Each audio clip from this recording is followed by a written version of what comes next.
Bonjour à tous. Aujourd'hui, nous embarquons pour un voyage fascinant à travers les montagnes andines, un voyage qui nous fera découvrir l'une des langues les plus anciennes et les plus riches en histoire de l'Amérique du Sud, le Quechua ou le Quichua, si vous préférez.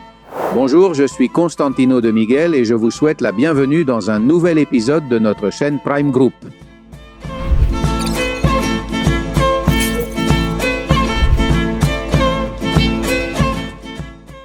Ayin Simi ou langue du peuple, le Quechua est une langue véhiculaire qui traverse les cultures et les traditions de la cordillère des Andes. Le Quechua a résisté à l'épreuve du temps et est toujours vivant, parlé par environ 10 millions de personnes en Colombie, en Équateur, au Pérou, en Bolivie, en Argentine et au Chili. Le Quechua était la langue principale de l'Empire Inca, qui était l'un des plus grands et des plus puissants empires des Amériques avant l'arrivée des Européens. Avec la colonisation espagnole, le Quechua a dépéri, bien qu'il faille noter que ce sont les missionnaires espagnols qui, pour évangéliser les indigènes, ont commencé à transcrire le Quechua à l'aide de l'alphabet latin. Ces premiers efforts de transcription et de codification ont été très importants pour la survie de la langue, car ils ont permis la création de textes écrits en quechua, notamment des grammaires, des dictionnaires et des textes religieux.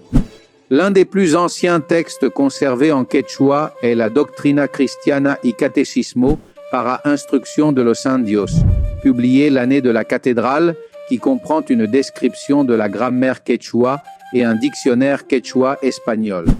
La grammaire quechua a été codifiée et publiée 25 ans avant la grammaire anglaise. Sous le gouvernement du vice-roi Francisco de Toledo, en 1579, la création d'une chaire de langue générale des Indiens a été ordonnée à l'Université royale et pontificale de la ville des rois de Lima, aujourd'hui l'Université nationale mère de San Marcos. Le premier professeur de langue quechua fut le docteur Juan de Balboa. Le vice-roi a établi que les étudiants ne pouvaient pas obtenir une licence ou un bachillerato sans avoir étudié le quechua, car cette langue était importante pour l'administration et l'évangélisation. Cette mesure fait suite à l'installation de la première presse à imprimer au Pérou. Pour le vice-roi, le seul moyen efficace de leur enseigner la doctrine à cette époque était de préserver le runasimi imposé par les Incas. Et pour répondre à cette demande, il demanda au roi Philippe II de créer des sections en quechua à l'université de Lima et d'autoriser l'impression d'un catéchisme dans cette langue. La révolte de Tupac Amaru au XVIIIe siècle a mis fin à cette politique de maintien du quechua et les autorités de la vice-royauté, puis les gouvernements républicains de l'Équateur et du Pérou ont promu l'espagnol, qui est la langue qui a prévalu sur le quechua même dans les communautés andines depuis le XXe siècle. Parlons maintenant des particularités de cette langue andine.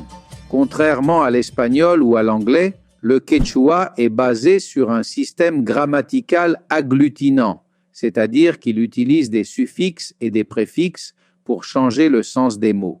Cela peut rendre les mots très longs et complexes. Par exemple, wasi, qui signifie maison, si nous disons wasi et que nous ajoutons un igi, un ye ou un igi, cela donnera ma maison. Wasikuna, si nous ajoutons le suffixe kuna, cela donnera mes maisons. Wasikuna pak, si nous ajoutons le suffixe pak, ce sera pour mes maisons. Le quechua possède également un système de 3 personnes grammaticales, la première, la deuxième et la troisième, mais il ne fait pas de distinction de genre. Les mots quechua sont accentués sur l'avant-dernière syllabe. Par exemple, nina qui signifie feu, wawa, bébé, yaku, eau. D'ailleurs, de nombreux mots d'origine quechua sont entrés dans la langue espagnole. En voici quelques-uns.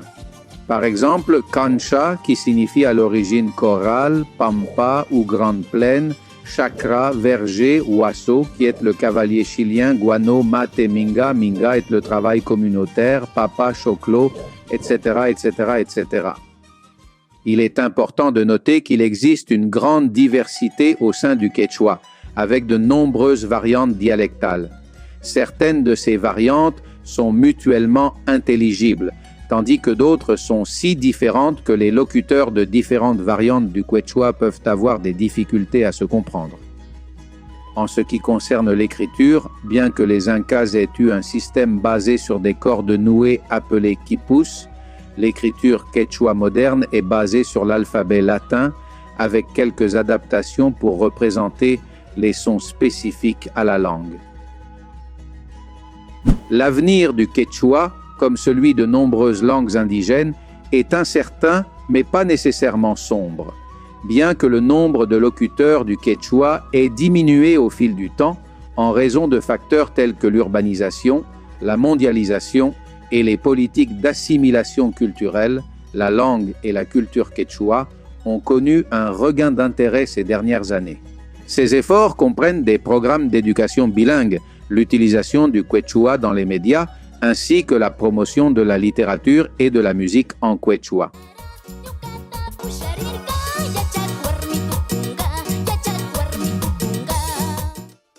Au Pérou, par exemple, le gouvernement a mis en place des programmes d'éducation bilingue quechua-espagnol dans certaines régions à forte population parlant le quechua.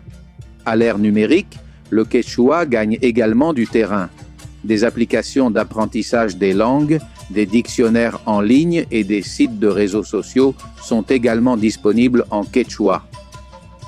En outre, au niveau international, la reconnaissance des droits des peuples autochtones et de leur langue a contribué à rendre plus visible l'importance de préserver des langues telles que le quechua.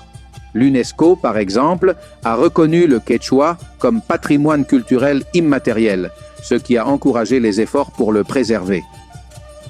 Voilà qui nous amène à la fin d'un autre épisode de notre chaîne Prime Group. Si vous avez aimé le contenu, n'oubliez pas de vous abonner et d'activer les notifications pour rester au courant de nos vidéos. Je suis Constantino de Miguel et avant de vous dire Tupananchis Kama ou à bientôt en quechua, je tiens à vous remercier pour votre temps et votre attention. Nous nous reverrons dans la prochaine vidéo.